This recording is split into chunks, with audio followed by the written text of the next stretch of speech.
Welcome to Ethical Edge Insights, Conversations with ChangeMakers, a space for deeply reflective conversations with those shaping our world. Here we explore their journeys, their greatest challenges, their most significant contributions to date, the contributions they seek to make, and how ethics have shown up along the way.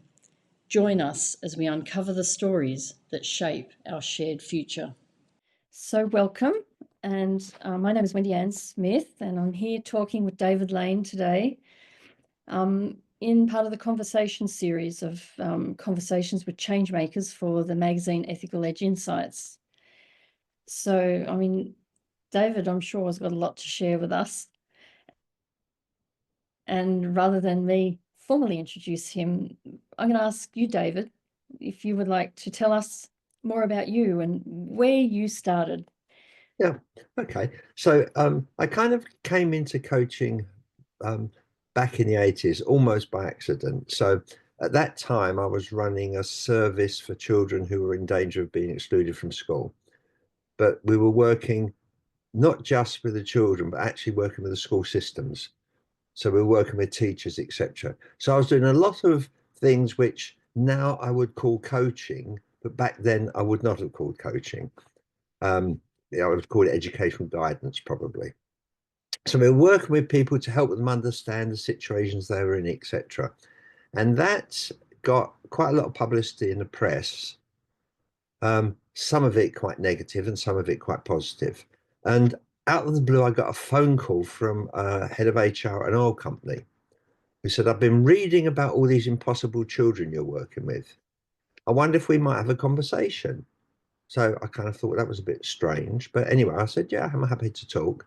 So I met with him and he said, "Look, we have quite a lot of impossible children ourselves in this organization. I wonder if we can find a way to actually use your ideas to work with some of our more impossible members of staff." And that's kind of how I started doing coaching in organizations.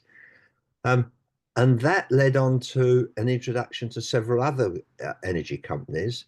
So suddenly I found myself actually doing presentations to energy companies and actually doing work in energy companies to coach people there. And I thought, well, okay, I really, if I'm going to work in this area, because that wasn't the kind of my background, I really need to know more. So I started with training as in HR field, and then kind of started working with other people around what they were doing to work with individuals. And so kind of gradually got into coaching that way. So that was kind of how I got there. And then, of course, over the years, I've done more work, more training, more developing others, more research, developing master's degrees and doctorates in the field, etc. But you know, I got quite excited about the idea that the work I was doing in another context might be useful in this context. So that kind of inspired me to get more involved. We're involved in coaching, but you were already a psychologist. Oh Is yeah, that right? I was Or have I a teacher misunderstood? and psychologist back then. Yeah. Okay, and then just landed in coaching by chance. That's kind Yeah. of to my jump into coaching as well, actually. I volunteered while I was at uni to mentor and coach adolescents at risk of leaving school early, and they were All right. often with caught up in the law in some Yeah. way at some point or other. Yeah. They're very interesting adolescents, Yeah. but quite troubled. Mm, In some ways, it made me feel useless mm, because I felt like what I was doing with the individual was really potentially impactful, and you could see them warming and wanting. yes. But, you know, they're in a system that disempowers them, and they're in a family system or systems, and that's where the work Yeah. needed to be. And so Yeah. there's So we have a you kind of felt quite similar introduction to the field in that way, don't we? yeah, Yeah. I didn't realize this is where you began. Mm, And of course, you're now doing lots of things. You're part of the advisory team of mm, the Coaching Ethics Forum. You edit lots of places, including the yeah. Journal of Coaching Ethics, which I want to say huge thank you to you. Your support during the setup of the journal was really, really helpful to me. So I'm very thankful for that. And Well, it was a very necessary thing, wasn't it? Because ethics very often gets quite a low level of interest. People don't take it as seriously as they should. And so the ethics forum was really an important thing, which has been really successful. It's actually brought a lot of people into these conversations. yeah, it does seem to. I don't know what it is. It's a bit like when you buy a car and then all of a sudden you're seeing that particular car everywhere, or if it has actually really ignited a lot of new conversations around the place. I'm not really sure which ones happened, but it does seem to be, people seem to take some pride in having these conversations now, Yeah. which that's what I get a sense of. And I think that's a wonderful thing, Mm. a It's also, wonderful of outcome. course, it's also required an awful lot of energy from you, which we have to acknowledge. Thank you very much. Yes. Um, so with your abundance of work and influences across many different spaces, not just with the Coaching Ethics Forum, but also with the coaching bodies. And I know you're doing some really interesting work with EMCC and their research groups and things. So you've had you're almost like the quiet achiever. You've just had such a massive impact really on the field, without being massively glorified, like some can end up being so. So tell us more about what you consider to be some of your maybe most famous impacts that you've had, and also lean into something that just quietly makes you really happy Mm. that you've engaged in. Okay. Um, Let me pass over the famous bit for the minute and go straight to the quietly. So I guess the main kind of the biggest long-term impact is actually building the accreditation systems of several of the professional bodies. So doing the research, Mm-hmm. talking to masses of people and lots of organizations to build a framework for how coaching could be accredited. So, and then kind of doing the research, having built models, then doing the research to look at those models and explore those models, and then training the original groups of assessors within professional bodies to assess people for those models. So, so working with WABC, with the MCC, with Apex, and the initial work for the Register of Coaching Psychologists at BPS. That's probably had the biggest impact because it was really pushing the idea that it really needs to be a field based on evidence, but also that actually recognise the fact that practitioners' experience mattered, and it shouldn't be just this kind of artificial jumping through hoops type of approach to it, but actually you really need to engage in dialogue with practitioners to understand how they worked, because it's a very, very broad field. People are coming into coaching from all sorts of different areas. They're bringing a very wide range of different professional knowledge bases, and you have to kind of recognize that. So building accreditation systems was probably the biggest quiet impact that's kind of still ongoing. I guess the other thing that kind of was the 2008 when Michael Cavan and I and Lise Lewis and a number of others put together the Global Coaching Convention in Dublin, and there were kind of 60. There were about 200 people spent time preparing ideas for what the future of coaching would look like. Then 61 people from 21 different countries came together for 5 days of dialogue, not a conference, a dialogue, and just explored what the future needs to look like. What does it involve? And there were kind of 45 different coaching organizations in a sense, not represented because people came as individuals, but kind of they were from about 45 different associations. And that kind of set a framework which ended up in something called the Dublin Declaration on the future of coaching. And that was, yeah, that had a real impact. And but again, it's kind of slowly impacted over time. So I guess they were the kind of main things where I'd say that people um, would associate with the work I've done, although for many people, they won't know actually the origin of any of these systems. So yeah, that would be the main one. In terms of going back, more the work I did on bullying in schools and then bullying in the workplace had a major, major impact. It got covered across the press, all media in many different countries, and kind of really kick-started a whole range of initiatives on bullying in the workplace and bullying in schools. So that would be the other one, I would think.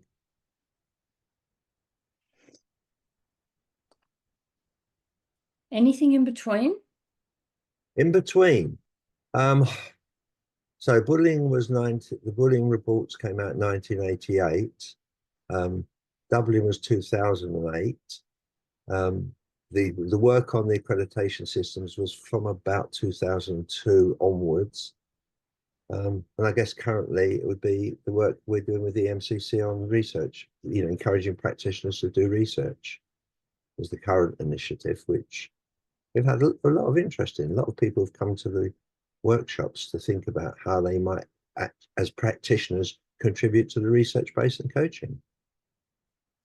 Yeah, so what led to that initiative? I think is the first question. I probably have multiple questions on that one. What led to that initiative? Okay, so Alison Mitchell was running the setting up a centre of excellence for research in EMCC. So kind of she started this, and a number of people involved in that. And then I was asked to get involved at two levels. I was asked to get involved, one around a question that a lot of journals ask people to define what the ethical basis of the piece of work they're submitting is, and which ethical board gave them permission to do it. Now, for people working in universities, it's absolutely easy. You put it through the University Ethics Board, done, sorted. Many of the professional bodies are reluctant to get involved with it. So, a professional body I won't name, but I spent a lot of the time trying to get them to say, well, look, why can't you set up an ethical board for your members to actually look at their research so it's publishable? And I'd been saying this at conferences for a long time. And EMCC picked it up and said, look, can you come and work with us on, well, what would an ethics board look like for practitioners if we set one up? So we had a lot of conversations around that. And eventually we did set an ethics board up for EMCC so practitioners could submit their work, get ethics approval, so that if they're asked down the line, okay, is there an ethics approval for your piece of research? They can say yes. But also then we realized that actually, if you can do that, you need also to set up a framework to show practitioners how to write an ethics proposal. Because it's not a simple thing. And so we set up a series of workshops for people to actually learn how to write an ethics proposal, which they could then submit to the ethics board. And I've been really pleased how that's gone. Do you have to be a member to access? No, EMCC worked on the basis that initially they would set it up for members because it was a straightforward process, but they want to work towards creating a process that all coaches can actually make use of this kind of training and access. It's still days, and we've taken a few people through the ethics board and given them feedback and so on. But so they kind of want to build it for the profession as a just for members, but at the moment in the initial pilot stage, it's just for members. Right. Because so many coaches work as independents, and they're not necessarily affiliated with universities but they do want to engage in research more and more. Yeah. But they have no protections, in fact, working as independents. Yeah. And I'm not even sure that the ethics work you're talking about gives independence the kind of protection that I'm thinking of, because it's not just about engaging in setting up the actual research project, but actually working with people within the project, and the ethical considerations that come into that part of working together, as well as what you're doing. I don't know that there's anywhere available for independent researchers to have some support of that kind, actually. Maybe, do you Okay, know? so that's part of what we're doing. Yeah, that's part of what we've been trying to do, to actually set up people who are prepared to act as mentors to practitioners to support them in doing research. But also part of the issue of writing a good research proposal is thinking about the very questions you're raising.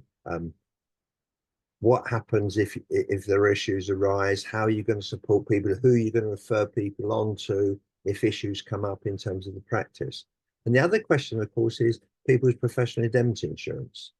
Have you included research as part of what you say you do as a practitioner, so that your professional indemnity insurance covers you? You need to think about that, because doing it without any kind of indemnity insurance can be quite problematic. Within universities, the university provides indemnity insurance for people, but if you're kind of there as independent, well, you need to think about those questions. Yeah, and actually that raises a couple of points to me. So I'm thinking about some colleagues from the US, for example, who don't have to have professional indemnity Yeah, insurance as a coach. And I think that's a big risk for them to take. yes. Um, Especially so in the States.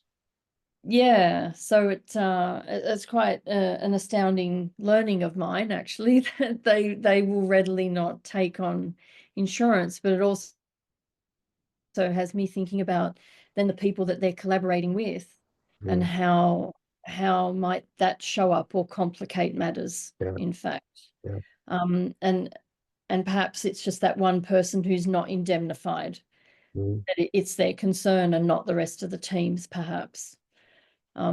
Yeah, But I mean, if you don't there's some curious cover that for questions. yourself, if you don't cover that for yourself, you've got the real issue that people come after you personally. Yeah, yeah.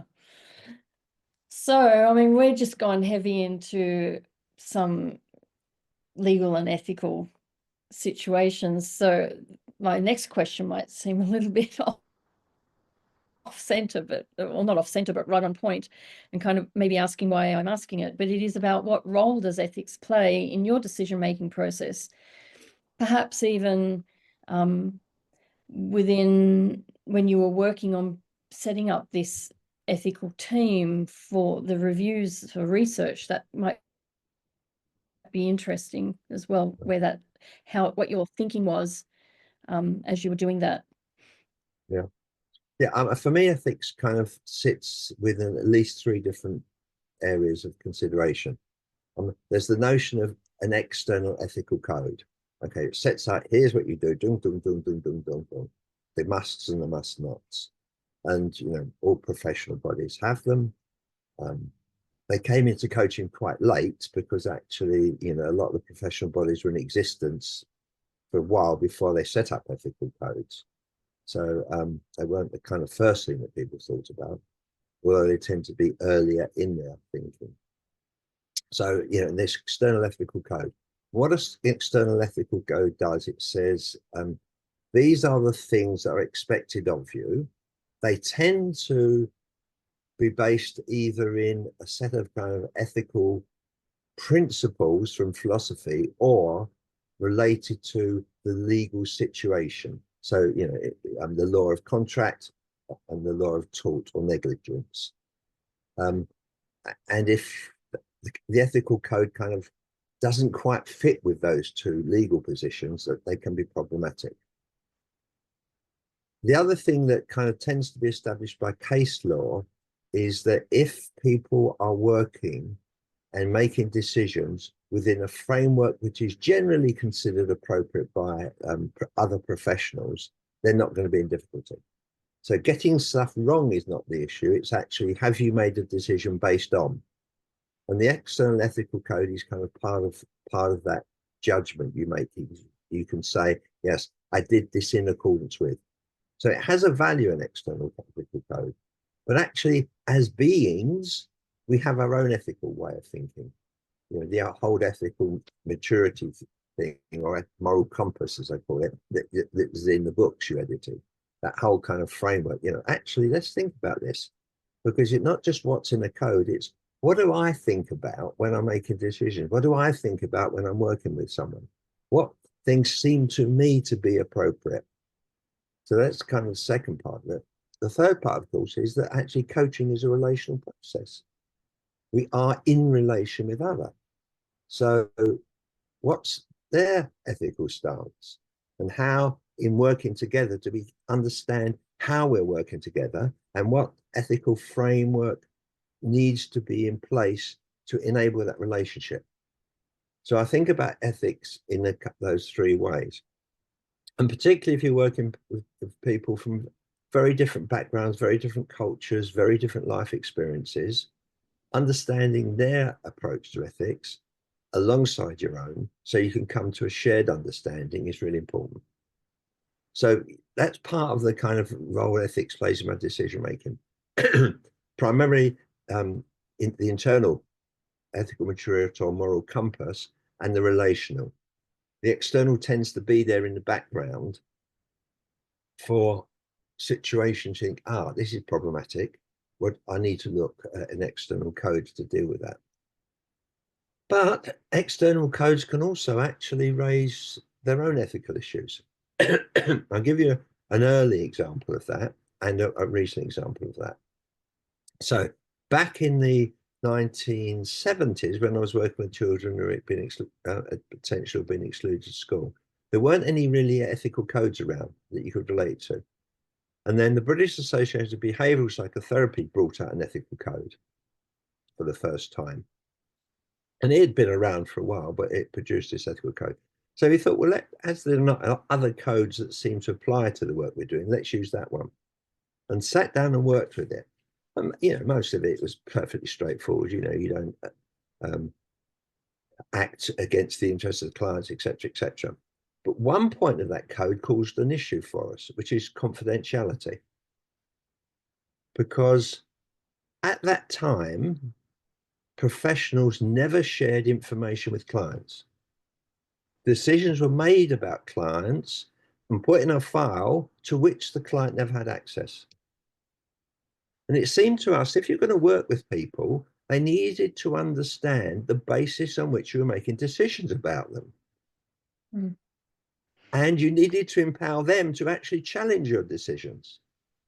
And so the idea that you keep everything confidential seemed to us entirely inappropriate and not very ethical, even though the codes made it clear you never ever shared. Mm-hmm. So we started doing some research around, okay, well, what happens if you do share? How might that be managed? And first of all, we did it simply by sharing the information we had, not anybody else's information. Mm-hmm. And we found that actually children and their parents really wanted access to that information.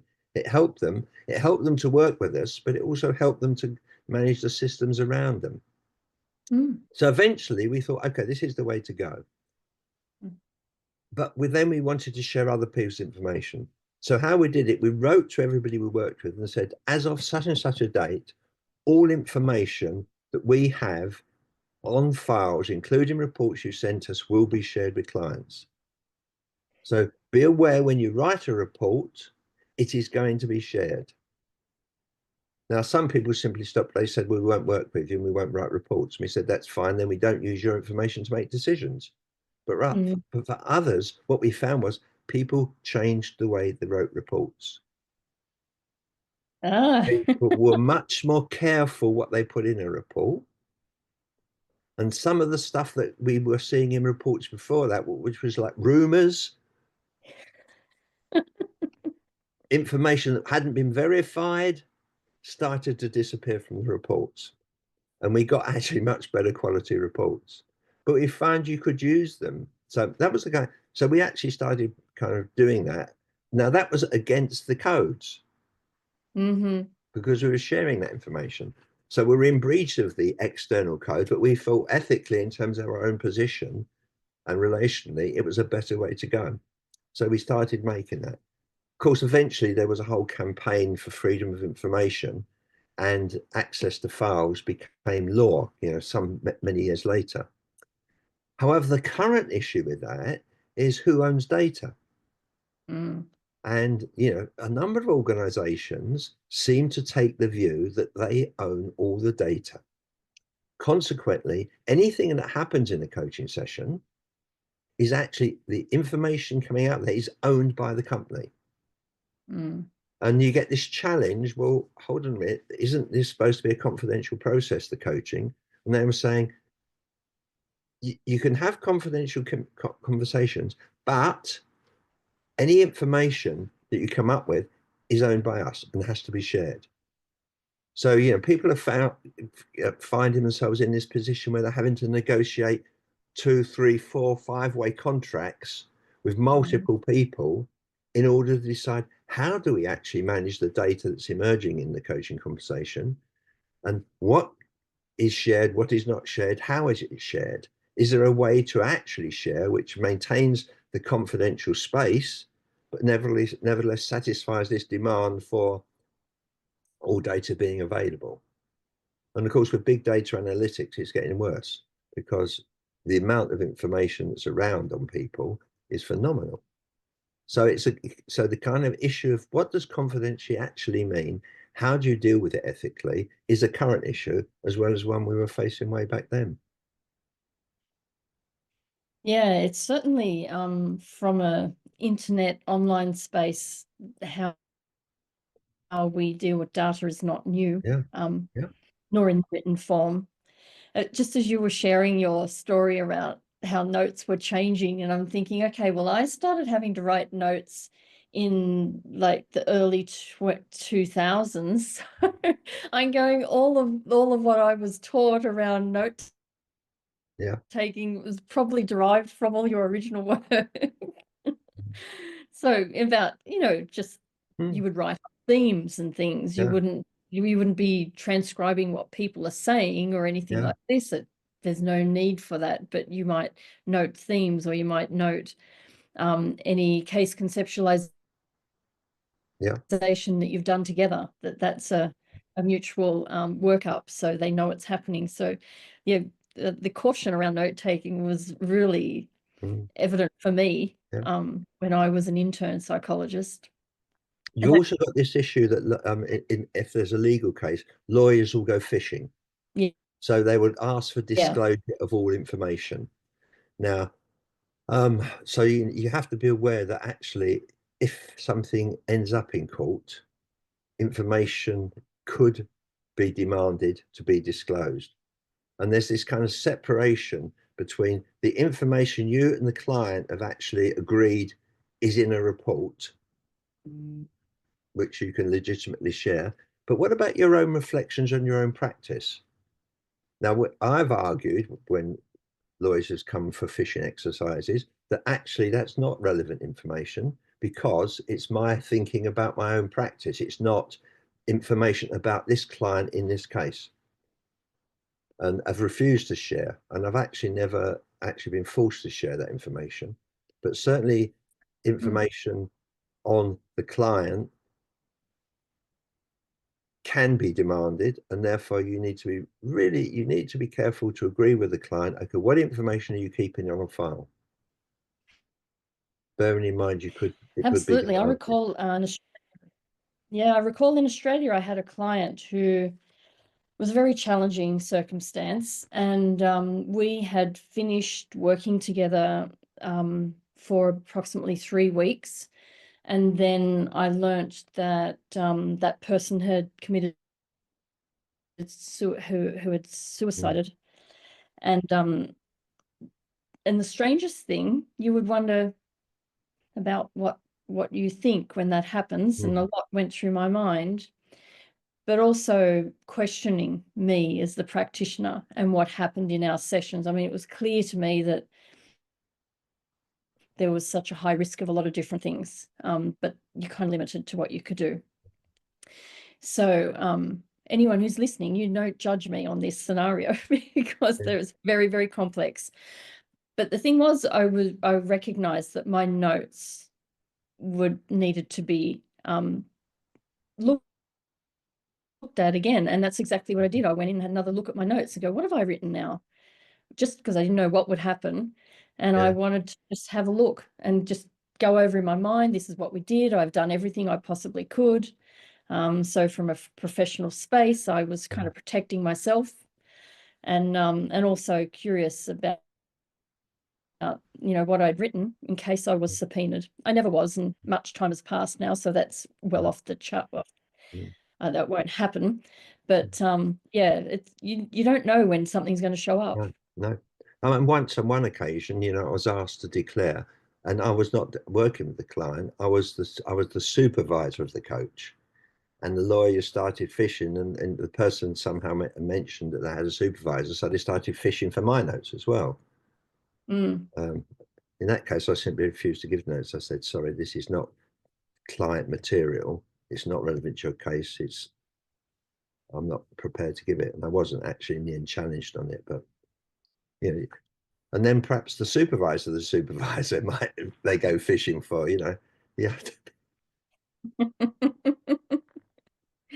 Yeah, there can be so many layers to it that you have to navigate. So can you describe a time where you were challenged to act on a decision? I know you've already told us one, but I'm wondering if you have another specific scenario where you were challenged and how you overcame it. Yeah.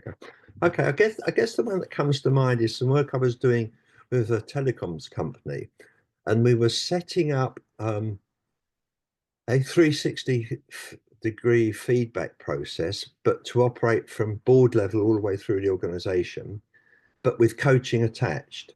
So people were coached in how to fill out 360s. Well, first of all, the 360 was designed on the basis of focus groups with staff.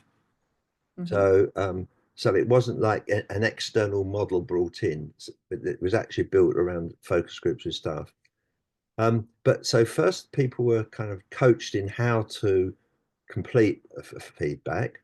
Managers were then coached on how to hear feedback. And then they were coached on how to build a plan to deal with the feedback.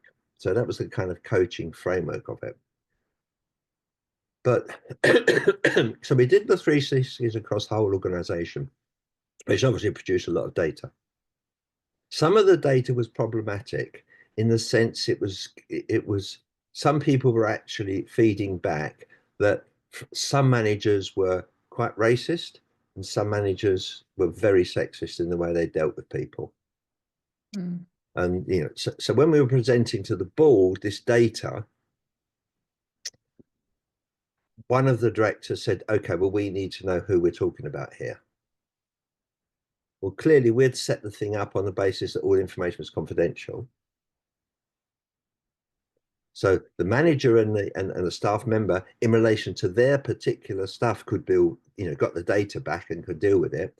But the overall data was confidential. People were asked to fill in the forms on the basis that it would be confidential in terms of the report back to the board. So they said, no, this is too important. Oh yes, we hear you said that, but this is too important. This is about racism and sexism. In terms of us as an organization, we need to deal with that. We need to know who we're talking about. So they were kind of challenging us. And actually, the kind of challenge got quite nasty because they were saying, okay, fine. If you're not prepared to share that information, that's the end of our code. We're not working with you anymore because clearly you're not cooperating with us. And this was a big contract. So they're kind of challenging that. So we were not prepared to release that information because we'd done it on the basis. So we had to kind of think about, well, how do we get them to understand that actually, if you go down that road, you're going to completely undermine the confidence of all the staff. that they're told they're engaging in one process and it turns out to be a different process.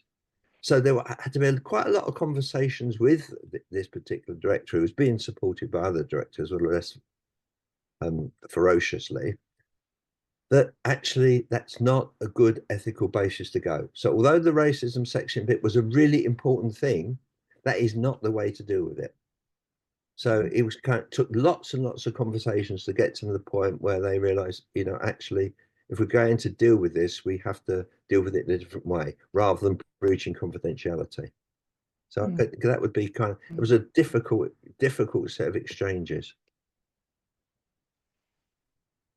How long did it go for? So you were able to get to a 4 or 5 conversations. Certainly in that meeting, we didn't resolve it. There was the initial meeting was, no, sorry, this is not good enough. You can't, you have to share this information with us. We said, no, we can't do that. And we said, let's have another discussion. And so we had another meeting, but it was quite a few meetings before we got to the point where they understood that actually there were better ways of doing it. Yeah. Okay. And you did get a resolution. We did get a resolution in the end, yeah. And they realized that you were actually, happy with. yeah. But they realized that if you actually breach that confidentiality piece, you're really screwing a whole bunch of other things you're trying to do in the company. Yeah. Yeah. Well done. Took a bit of gumption then to keep walking Yeah. the The walk and pressure having was probably the huge. same conversation in different ways. Yeah. Yeah. Yeah. Yeah. So I know you've got a bit to say on the next question, and I'm eager to hear what you've got to say about it. And it is about, what legacy do you hope that you've left through your work? Okay. I take a different view of legacy. I'm not kind of into this idea of a legacy kind of attached to me, because I've always been, right from the beginning, I think about this idea of shared learning. I think about how we work together. I think about the fact that ideas come from multiple conversations in community. So for me, it's about the stories we share. It's about the community we're in, etc.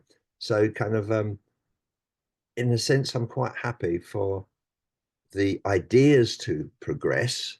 I'm not that keen necessarily think they should be tracked to me, because actually ideas come out of community, they come out of shared stories, they come out of shared learning, and therefore, if the ideas are used, so way back in time when we were working with the guidance center, we gave everything away. Everything we learned, all the tools we used, any techniques we developed, we just gave them away, because the idea was to help as many kids as possible rather than keep it just to the little group we were working with. So we took the view that you shared, but also we had shared learning meetings. So regularly, once a week, people came, we met together, and other people brought their ideas to share. So, so ideas came about because we were sharing. Similarly, when we're doing the accreditation stuff for the professional bodies, we had multiple conversations with people. So, to say, well, that accreditation system is my legacy seems wrong, because so many people contributed ideas, and it came about through those shared stories and shared conversations. So Yes. legacy is, do the ideas get used, as Yeah. opposed to who are they attached to? Yeah. But you know what? I think you can have a shared legacy and still attach it to you as part of that shared legacy. You So I can, think it's your but humility speak. it's not the kind of thing, contributing quietly is my kind of thing. I know. I can tell. Yeah. So, I mean, it makes sense that you say that, but I'm gonna just put a point out there that I think you can still attach legacy to your name, even if it is shared, and most of our work is shared. Even our ideas are rarely just founded just within ourselves, although sometimes they are, I have to say. But generally it is through shared conversations, and something will spark off, or you're doing some shared work. But your contribution to that is what helps it become part of your legacy.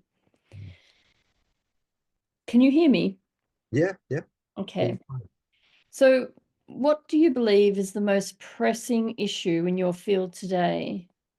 And what do we all need to be doing perhaps to address it? Had we had this conversation a few weeks ago, I would have said the most pressing issue is still climate and the climate emergency. In the last few weeks, I think, given what's been happening in the world, actually sustaining diversity, equity, and inclusion initiatives has now become the most urgent, pressing issue. Because so many companies which claimed that diversity initiatives were part of their core values are suddenly abandoning them. So what happened to core values? And I think there's a real pressure now on kind of companies in Europe who are really committed to the idea of diversity initiatives, being able to sustain that, particularly if they're part of a US-based company where there's pressure. And I've been astonished how fast companies have been scrapping their initiatives. Okay, there's been pressure on federal bodies to scrap them. They've got no choice. But private bodies suddenly rushing to scrap them. Universities going along that line. I was astonished to have a conversation with colleagues in universities saying, no, we're rolling back from our diversity initiatives. Isn't that due to the threat of defunding? It's due to the threat of defunding. Exactly. That's yeah. Now, how do you sustain that against that onslaught? Because if it really is part of your core values, you've got to do something about it. Yeah. I'll give an example of a particular company, and I'll name them, which is Levi's. Levi's have constantly put forward ideas to do with things which were unpopular, but they felt was important. So back in the 1930s, during the Great Depression, Levi's found work for their staff to do. Okay, they weren't making as many jeans, but they found other work for them to do so that people could support their families. They were the first company to support initiatives in terms of AIDS, when it was a very, very unpopular thing to do.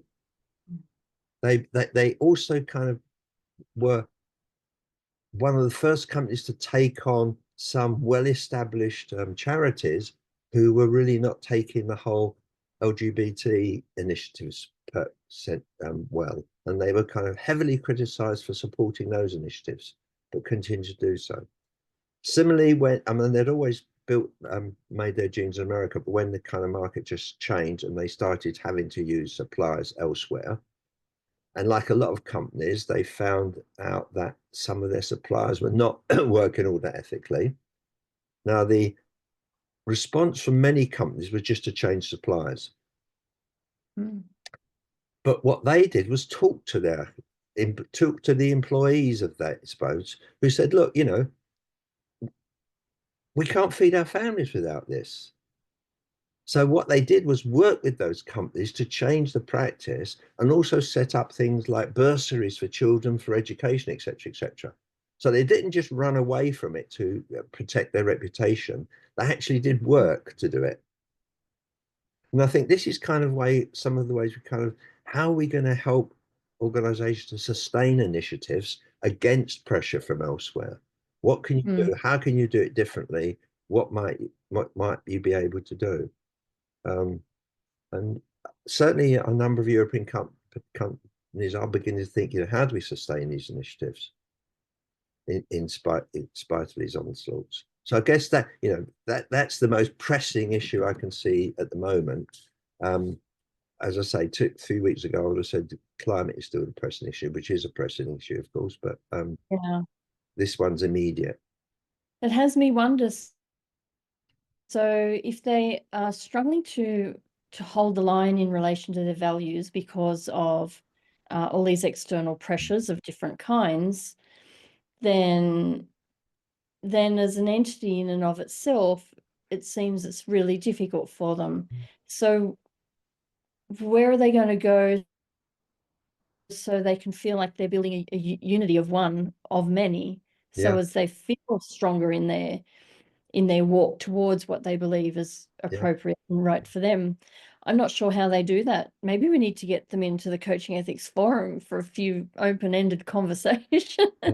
Well, that would be one place, but certainly community is the way you have to respond. You can't do it as one end little island.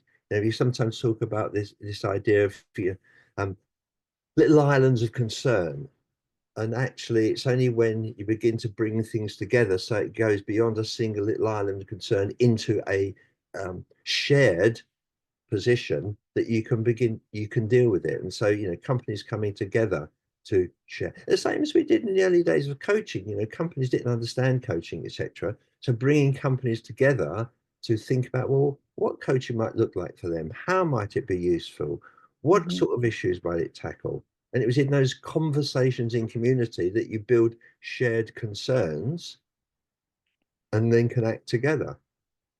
It's not easy, absolutely not easy, but I think through kind of shared conversations between the companies that want to try to do something is probably at least one of the ways we can go with this. Yeah. And I guess as you said, this change of view of yours over the last 3 weeks, that there are a lot of other people that are probably sitting there still a bit Yeah, shell-shocked by everything and trying to wade through everything, to try and get to the other side, to then feel like they can start pulling together and having these joint conversations for a community way forward. mm, It makes me feel like I want to just kind of put something out there and grab them all and say, hang on, let's, from an outsider, I'm not quite yeah, as wrapped up as you.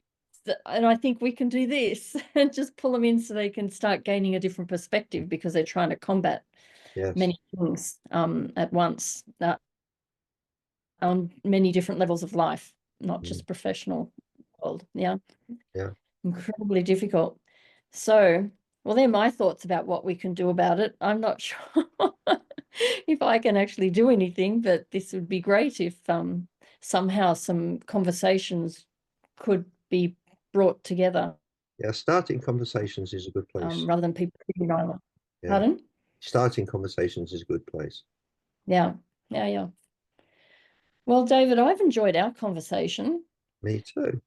Have you got anything else you would like to share before we close out? No, I just probably to kind of share to people who do this, just the importance of ethics and kind of the work that you're doing with the forum, both in the journals and the workshops and the online conversations and the conferences, etc., because it's really kind of giving ethics a much bigger profile. And